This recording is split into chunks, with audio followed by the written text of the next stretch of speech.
Hi, I'm Delena and I'm a clinical nutritionist. Today I'm going to show you a recipe for a frittata, and we're basing this frittata using capsicum, kale and goat's cheese to make it very delicious. So first of all, we have the goat's cheese, which is a wonderful source of calcium, and it also contains some good fats. We have some eggs, which are high in protein and also omega-3 fatty acids. We're going to use kale.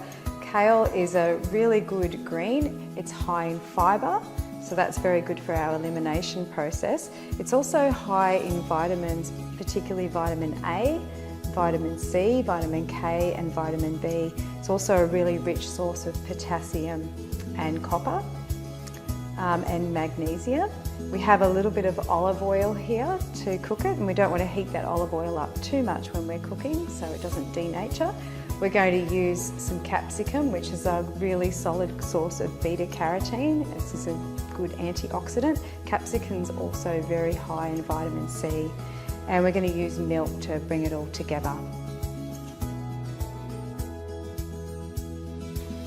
Here's our finished frittata. So what we did is we whisked everything up, fried it off in the frying pan, then we popped it under the grill for a few minutes just to brown it off, and topped it with some yummy healthy basil and a few nice chives. So enjoy your frittata as a snack, as a brekkie, as a lunch, as a dinner, whatever you like.